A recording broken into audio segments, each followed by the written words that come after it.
So today I want to go over the Druid build I'm currently using in Season 1 of Diablo 4, and this is going to be a Pulverize Landslide Druid. Now I'm currently level 64, and I wanted to do this build before I completed any of my Renown, so I currently don't have any of the extra Paragon points you can get from your Renown. That's a total of 20 more Paragon points, so this build is going to be more focused on the early stages of the endgame, before you complete your Renown and before you get super high level. Also, only 6% of people that watch my videos are subscribed, so make sure to subscribe if you want to keep up with all of my Diablo 4 content. Thank you. And this is going to be an earth-focused werebear build that's focused on both Pulverize as your main spirit spender and being able to proc quite a lot of landslides through our trample ability and making both our Pulverize and landslides do a ridiculous amount of damage. Now, you don't need any uniques for this build to work, but I'm currently using two that make the build much better. First off, Vasily's Prayer, and the main thing we want is Earth skills are now also werebear skills. This also fortifies you, but that really doesn't matter. Now this is primarily so we can use Earth Spike and Earthen Bulwark while in Grizzly Rage. I was using this build before I got this. Then I'm also using the Insatiable Fury chest piece. The special is werebear is now your true form, and you gain +3 ranks to all werebear skills. With this build being set up like it is, including once you get the helmet, all of our skills are werebear skills, so we just get +3 ranks to all of our skills, massively increasing our damage and some of our defensive skills. If you don't have this chest piece, just get a legendary chest piece with the Iron Might aspect that gives you damage reduction when using your basic skill, and just get all damage reduction affixes. And also, if you're searching for unique items, just spam run Nightmare Dungeons, just kill all the elites and do the objectives as quickly as possible. You want to complete the Nightmare Dungeons as fast as you possibly can, because once you complete them, you get 4 items at the end, 1 guaranteed legendary or unique, and there's a chance for a second one to also be a legendary or unique. And I know you can get 2 uniques because the 2 uniques I'm currently wearing I got from completing 1 Nightmare Dungeon. Legitimately, both of these were from the completion of 1 Nightmare Dungeon. So if you're looking for these uniques or any other ones, spam run Nightmare Dungeons as quickly as you possibly can. And then next up we have our skill tree. We're using Earth Spike as our generator. You will be needing to use this quite a lot, especially on boss fights. Then upgrade 1, Earth Spike has a chance to stun enemies. Then we're going down, putting 5 into Pulverize, one of our main damaging abilities and our main spirit usage. Upgrade 1 causes your next Pulverize to overpower for every 12 seconds you remain healthy, so guaranteed overpowers are pretty good. Then upgrade 2, enemies damaged by Pulverize deal 20% less damage for 4 seconds. Then we're also putting 5 points into Landslide, because anytime we trample, we're going to fill the whole screen with landslides, and Landslide actually has very high damage scaling, even better damage scaling than Pulverize, so a good chunk of our damage is going to come from Landslide. Then we're going down, putting 1 point into Earthen Bulwark. Upgrade 1 makes you unstoppable. Upgrade 2 causes it to explode at the end of it, which can deal a decent bit of damage. Then we're taking 1 point into Debilitating Roar. Upgrade 1 causes you to fortify. Upgrade 2 heals you over the duration, so just another big defensive skill. Then we're going down, putting 1 point into Trample. This is also going to be proccing all of our landslides. Upgrade 1 causes this to do more damage the less enemies it hits. This will actually be doing a lot of damage, and you're going to want to be trying to hit enemies into terrain when using this, because it's going to do a lot more damage and stun them. Then upgrade 2, Trample now gains 40 spirit. This was recently buffed up from 20, so this gives you a lot of spirit every time you use it as well, so you can spam out more Pulverizes. Then we're going down, taking Grizzly Rage, still a massive part of this build, massive damage reductions, massive damage increases, and upgrade 1 causes to be unstoppable for 6 seconds. Upgrade 2, you fortify every second it's active, so it's also our main way to generate fortify. Then our capstone is Earthen Might, a lucky hit up to a 5% chance to both restore all of your spirit and cause your attacks to be guaranteed crits for 5 seconds. This chance is increased to 10% for critical strikes and if the target is stunned, immobilized, or knocked back. And with our trample and landslide combination, we proc this a lot more than normal Pulverized builds, because the landslides that are generated from our trample all have their own chance to be a lucky hit. So we trample, which has its own lucky hit chance. All the landslides that are generated from this all can also lucky hit. And then if we stun enemies with trample, so stun them into walls, it also increases our chance chance for this to proc to 10%. So we're going to be getting quite a lot of procs of Earthern Might, a lot more than you would get with the pulverized build that doesn't have landslide procs. Next up, we have our passives, 1 into Heart of the Wild, so we can get 3 into Wild Impulses. Your core skills cost more, but deal increased damage. This is also really good for this because we're not actually using any spirit for landslide, it's just procced off our trample, so landslide gets just free damage increase without a cost increase. Then 3 into abundance, so our basic skills generate more spirit. This is actually really important, especially earlier on, because we have to use earth spikes so much to keep generating spirit. So this is going to be pretty important, but later on, once you're higher level, have more spirit generation, you can take points out of this. Then 3 into predatory instinct, critical strike chance against close enemies. Then 3 into iron fur, damage reduction while in werebear. Then 1 into ancestral fortitude to get vigilance. When we use a defensive, we gain damage reduction for 6 seconds. 2 defensives, we're going to be using that quite a lot. 3 into nature's reach, increased damage to distant enemies, doubled if they're slowed, stunned, immobilized, or knocked back. Every enemy we hit is slowed, so this is going to be a massive multiplicative damage increase that's always doubled. Then we're going down, taking 3 into crushing earth. Earth skills deal increased damage to CC enemies. Every enemy we hit is going to have this proc. 1 into safeguard, critical strikes with earth skills fortify you for 2% of your base life. This may not seem like a lot, but every enemy we crit gives this to us. So if we pulverize into a massive group of enemies and we crit them all, it's going to give us a massive amount of fortify. Then 3 into stone guard, while you fortify over 50% of your max life, your earth skills deal more damage. We're fortified for basically 100% of our life all of the time. Then we're going down, taking 3 into defiance, hit your skills deal more damage to elites. Then 1 into circle of life, so our pulverize will be healing us a little bit as well. Then for our spirit boons, wariness to take reduced damage from elites, sight talons for increased critical strike chance, calamity to extend the duration of our ultimate, so we can stay in grizzly rage longer, obsidian slam, so every 20th kill will cause your next earth skill to overpower. This can be procced on either our pulverize or our landslides from trample. And then calm before the storm, another lucky hit. Nature skills have a 10% chance to reduce the cooldown of your ultimate, so again we can use grizzly rage more often. And next up we have our Paragon boards, and like I mentioned, for this version of the build I don't have any extra Paragon points from the renowned system that can give you 20 more, which is a massive power increase, and I'm only level 64. But the primary thing you're going to want to do at this low level is get the exploit glyph, put it in the first area of the starter board, and get all of the dexterity within range to be able to get the secondary effect. In the secondary effect, when an enemy is damaged by you, they become vulnerable for 3 seconds. It's a 20-second cooldown per enemy. This is the main way you apply vulnerable with this build, and you can get it very early on past level 50. This is going to be one of the biggest damage increases you can get this early on. Then for the first board I took was Ancestral Guidance. After spending 75 spirit, you deal 30% increased damage for 5 seconds. Going to be a pretty big damage increase a lot of the time, but we also took this so we can get this rare node, which gives you +2 spirit on kill. Then 2 of the magic nodes near it also give an additional +2 spirit on kill. So just getting some of these points here, we get 4 spirit on kill, which will just give you back a lot of spirit. Then I also went up and took some of these nodes, which gives you basic skill damage. We do use our earth spike quite a lot at this low level, but also you're getting a lot of core skill damage increase. So there's some pretty big damage increases from this, and that's basically all the points. I just kept progressing up to a new board, but don't really have anything in that yet. Next up, we have our uniques and our legendary aspects. We already went over Vasili's Prayer and Insatiable Fury, but our main aspect on our necklace is Pulverize, creates a shockwave, travels forward, dealing up to 150% of its damage to targets in its path. So now Pulverize also does a massive AoE that covers the whole screen. So now Pulverize does its normal attack, which is a small AoE below you, then it does the big shockwave. So there's actually a sweet spot where Pulverize will hit both its normal attack and the shockwave, but you'll also be able to be at range, so you're getting a lot of additional scaling. Then on our rings, we have Trample now summons 6 landslide pillars of earth during the duration that deal up to 80% normal damage. Trample is now a nature skill and earth skill. This is how we generate our landslides, and this gives a lot of additional scaling specifically to Trample. Then our other ring, the duration of Grizzly Rage is increased by up to 5 seconds. In addition, crits while in Grizzly Rage give you increased critical strike damage. This stacks. This is the biggest damage increase for this build, and because of one of the new hearts for this season, we can actually stack this infinitely quicker than we ever could before. Then on our gloves, Pulverize is now an earth skill. After casting Pulverize, it leaves a small AoE in the ground. This is primarily so Pulverize is now an earth skill, meaning it gets a ton of additional scaling. Then on our weapon, which we are using a one-handed and an offhand, landslides, earth pillars each strike a second time and deal up to 12% bonus damage per hit. So now when we trample, it's going to spawn a massive wave of landslides, and then after those landslides are done, it does it a second time, and all those landslides deal more damage. Then on our offhand, your core skills deal up to 40% increased damage based on your fortify. This is multiplicative, so this is just a massive damage increase to both landslide and pulverize. On our legs, we have the increased armor stacking. This was heavily nerfed, but still one of the best defensive aspects in the game. Then on our boots, damage from earth skills slow enemies by up to 50% for 5 seconds. You don't care about the actual roll on this aspect. You just want this so all enemies are slowed, which procs a ton of effects because slow is a crowd control effect. And if you don't have the unique chest piece or helmet, some of the aspects you use are aspect of might, which your basic skills give you damage reduction. And then another good one is when you're fortified, you gain +2 ranks to your earth skills. Those are going to be some pretty good aspects if you don't have the uniques yet. And next up, we have our gems, our hearts, and our stats. So on your weapons, you're going to want increased critical strike damage to crowd controlled enemies. On your gear, you're going to want damage reduction while fortified. And then for your hearts, I'm currently using the devious heart that reduces resource draining and gives you increased resource generation. This is primarily because I don't have something better, and this gives you multiplicative increase to resource generation. That's primarily the reason I'm using it, but there is another heart you would be using optimally. Then we're using the brutal heart that gives you a damage reduction, and how this works is up to 20% of your damage taken is suppressed, and then when you use a defensive skill, it blows up that suppressed damage, multiplying it by 250%, dealing up to 10,000 damage currently on this roll, but it does seem the damage can go up to like 40,000 at a base, but this heart does seem kind of broken. However, it's calculating the built up damage that explodes when you use a defensive seems to be just completely out of whack, and it's doing almost no damage, but up to a 20% damage reduction is massive. Hopefully they end up buffing this or fixing the damage element. If the damage element starts working correctly, this could potentially actually do quite a lot of damage. Then we're using a vicious heart. Critical strikes electrically charge an enemy for a certain amount of time, causing lightning to arc between them and any other charged enemies, dealing some flat lightning damage. So how this works is you crit an enemy, they become charged. When you crit them again, it does the arc lightning to all charged enemies. So if you say pulverize a whole group of enemies, it crits them all, then you do it again and it crits again, all of them will send out this bolt of damage which hits all charged enemies. Now this lightning damage can crit, and as you could guess, doing all AoE damage and having a lot of critical strike from our capstone, you will be critting a lot. These crits build up our critical strike damage increase while in Grizzly Rage from the legendary aspect that's currently on this ring. And this is how we can stack up our critical strike damage while in Grizzly Rage infinitely faster than we could before this season. I've legitimately been able to build up like 1,000 critical strike damage in only a couple pulverizes because there were so many enemies getting this lightning damage arc between them and all critting. You can actually stack up your critical strike damage so much that I was able to kill the Butcher in World Tier 4 as a level 59, meaning I wasn't able to actually have any ancestral gear equipped, but the stacking of this goes so quickly that I just kited the Butcher into a group of enemies, got a ridiculous amount of crits, increased my critical strike damage, and I was able to kill the Butcher. This synergizes incredibly well with this Grizzly Rage aspect. Now for our stats, I really don't have a lot of super well-rolled pieces of gear, and I don't really know what the optimal stats are going to be after all of the nerfs, but I think we have somewhat of a good idea. On my gloves, lucky at chance, ranks to landslide, or ranks to pulverize, critical strike chance is good, attack speed is kind of useless in my opinion, so any other damage roll on this is going to be good. I'm thinking I'm actually going to try to get lucky hit, ranks to landslide, ranks to pulverize, and then critical strike chance. I think that's what I'm going to end up going for. On your legs, you want all damage reduction to close, damage reduction from range, damage reduction while fortified. Max life is decent, total armor is decent, but I think the best rolls are going to be damage reduction while injured. That was one of the affixes that was not nerfed. Damage reduction from close, damage reduction from fortified, and damage reduction from distant. Then on our boots, you're going to want movement speed, dodge chance, spirit cost reduction, and you're also going to want damage reduction while injured, which I think is going to be one of the best defensive affixes in the game. On our weapon, we currently have overpower damage, core skill damage, critical strike with earth skills, critical strike damage. I'm not sure what the best on weapons are going to be. Core skill damage is going to be good, critical strike damage or critical strike damage with earth skills, both going to be pretty good. Overpower can be decent, and vulnerable may still be the best, but I'm not sure because it was so heavily nerfed. On our offhand, you're going to want lucky hit chance, cooldown reduction, damage reduction while fortified, and critical strike damage, probably going to be the best rolls. On our necklace, you're going to want spirit cost reduction, cooldown reduction, a damage reduction roll, there's a handful you can get on this, and movement speed. I think that's probably going to be the best rolls. Then on our rings, I think it's still probably going to be lucky hit chance, critical strike chance, max life, and vulnerable damage. There might be something better than vulnerable damage now, but we're going to need more information to see if that's the case or not. But that's the entirety of the build and what I currently have. I'm going to be doing more updates on this build all the way up until level 100. Going to try to optimize it, get all best in slot for level 100. I'll do another update on this build once I get some pretty significant progression, maybe at like level 80 and when I have all of my renown completed. But that's all I want to go over, so thanks for watching.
More time.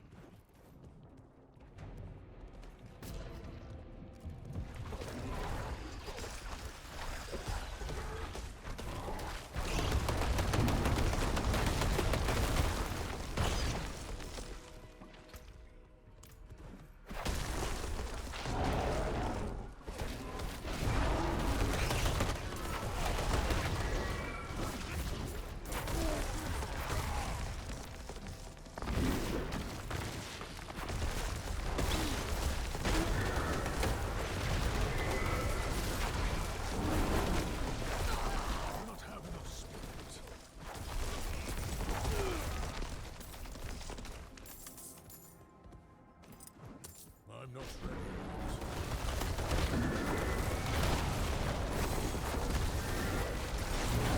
Hey, this is our treasure.